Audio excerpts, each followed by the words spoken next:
You're joined by Coach Eric Tenorio from Mongolia. Coach, talk about lang po yung pull away ninyo in the second half. Yung medyo tikdikan ng first half, but ano bang magandang nagawa ng team during the second half? I think obviously we really focus on our after the first half to my talk during the halftime. I really emphasized us playing defense.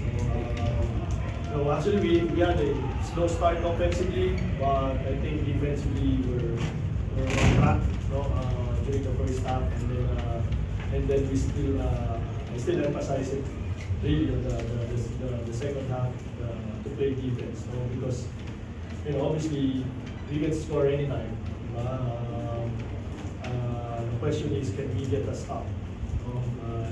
Yun yung parating challenge ko sa mga players ko sa team. Pero we really have to focus on playing defense.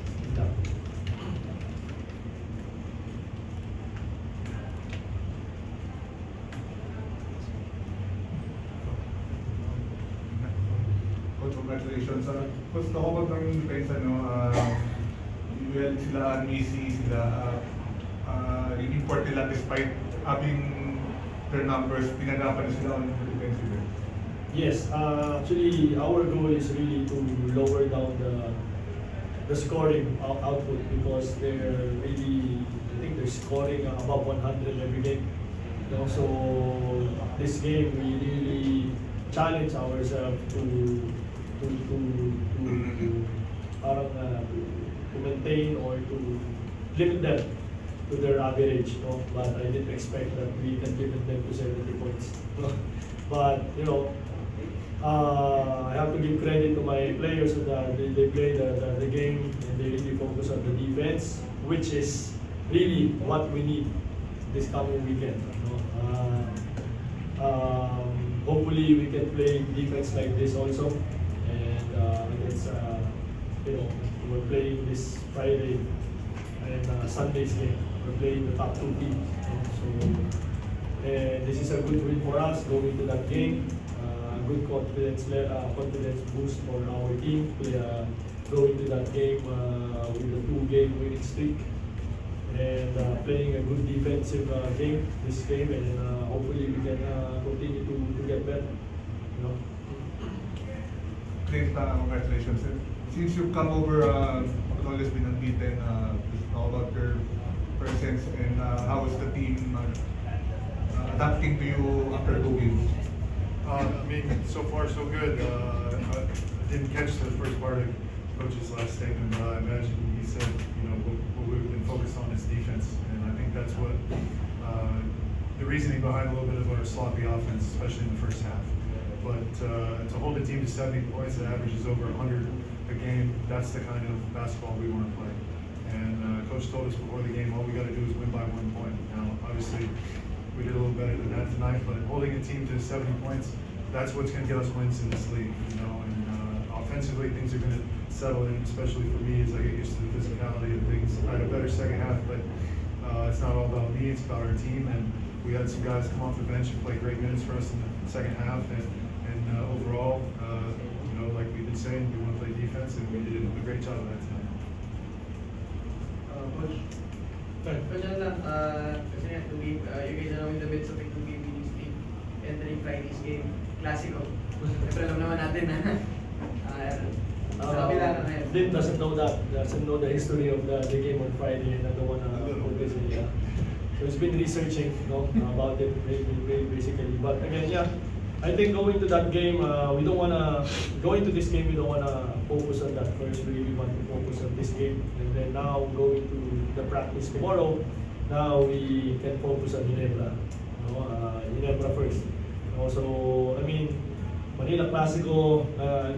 It just happened that it's really, it's a big game for the PBA, for the fans, but overall, as a team, we are really focusing on the things that we want to worry about, the things that we need to get better.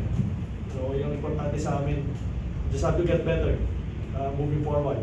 It just happened that again Friday Manila Clasico, but definitely, hopefully we can play better game on Friday because I know Ginebra will be ready after the bad loss last game. No, I know they're gonna. I know Coach Tim is gonna make his team ready going to this on Friday's game. So we'll be ready also definitely because not because it's Ginebra in Manila Clasico, but because we need to get ready because we're still below 500 in the standing. No? So yes, it's Manila Clasico. It's big, probably bigger than any of the normal game, but I'm not worried about that. I'm worried about us. How we will play on Friday. And then after Friday. So yun lang yung importante sa akin yun. That's the most important thing. Coach, ano lang, si Paul start for the first game this week. Well, again, just like what I've said before, I don't have any problem with my vets. Whether they play bad the first 2 games or 3 games, they're still my vets. They're gonna get their time. They earn that. Ganun talaga. Siyempre, kahit naman sila, mga veterano, nag-a-adjust din sila sa gusto ko ipagawa sa kanila. They're not used to that kind of system. Wala kasi yung habit na gusto ko ipagawa sa kanila. To be fair to them. But, they're really trying their best. They're really trying their best to catch up dun sa sistema na gusto ko ipagawa sa kanila. And they're struggling, no doubt. Everyone's struggling, not only our vets. But I'm sure pag nakuha na nila, parang ano yun eh, yun lang yung parang bagong relationship. Nagkaroon ng 7-8 years na relationship, all of a sudden nag-iba. Diba? Ganun lang yun. Ngayon, nag-adjust sila. Diba? Ulit. Diba?